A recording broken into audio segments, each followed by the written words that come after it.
Hi, I'm Graham, and this is Man v Film, and I recently had the extreme pleasure of getting to see John Wick, and I've waited a while to see this movie. Man versus film.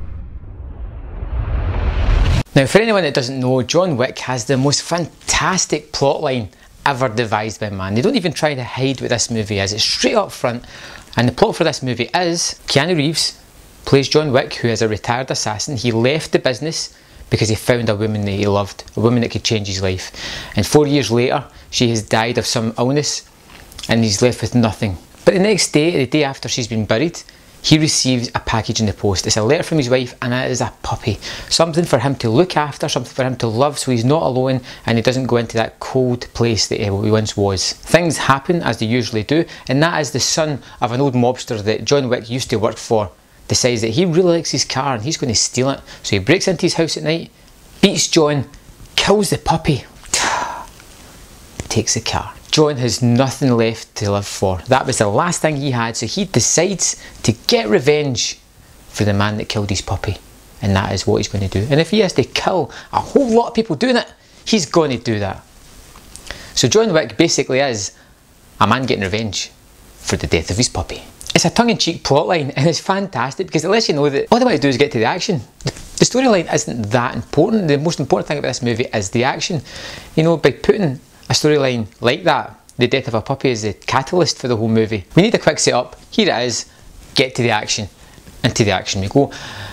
For my personal liking, the movie takes a little bit long going for a plot that is as simple as that. It introduces some characters that we don't really need to see, and some that we don't want to see again, and some that we do not see again, and then moves straight on to the action, which is John hunting down the son of this gangster, and the gangster doing everything he can to make sure that his son stays alive. The only thing is, John Wick is basically a Terminator. He kills in the most gloriously violent ways possible, and it's really exciting to watch. One of my favourite things about the movie is Keanu Reeves' performance. He's really good in it. He's playing it that serious way, but he's kind of stone cold at the same time. And the way he moves is really, really interesting to see in camera. And you see him doing all this action, and the action is really fun, and you know that he's having a lot of fun doing this. As for the director is an ex-stuntman or a stunt coordinator or something like that, and he knows what to do with action. But even better than that, he knows how to shoot it.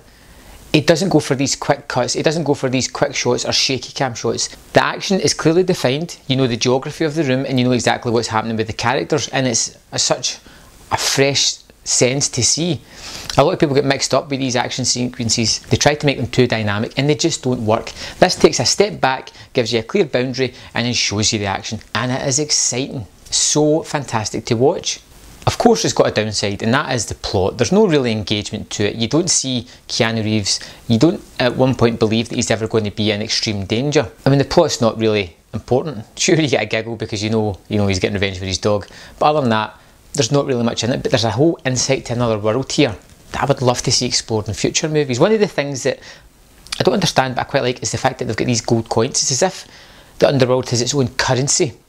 You know, people do use real money, but they're using these gold coins for things, and they seem to be frivolous with them, but yet they seem to be valuable at the same time. It's kind of strange, and I don't really know or understand why they were there, but it's a nice little touch, and it'd be interesting to see it go forward. Again, this follows the lines of being like almost like a video game. You know, there's a set level, a boss, moves on. There's another level, a boss, it moves on. And I'm fine with that, because you know, sometimes action is just action. It's what you want to see. You don't want to be held up in melodrama. You want to see some good fight scenes, you want to see some intuitive fight scenes, something that you've not seen before, something that's a bit exciting. And John Wick does do that. The way he uses his guns as he's fighting looks almost unnatural, but it's only because it's something that we've not seen before, and it's highly interesting the way he knows how to use them, and the way he fights. It's a great action movie. Overall, John Wick is low on plot, high in action, so it depends where your priorities lie. If you're looking to go into a movie, switch your brain off and be thoroughly entertained, this is the movie for you. I'm going to give John Wick 4 stars out of 5. I really enjoyed it. I can't wait to pick it up on Blu-ray and watch it again. Thanks for watching, and I hope you enjoyed John Wick as much as I did. If you want to see more of my content, there's several ways you can do it. On my YouTube landing page there will be a subscribe button. just under the header. You can click on that, but in the comment box below there will be a subscribe link in there that you can click, and of course there'll be a handy annotation that's probably popped up here at some point that you can click as well.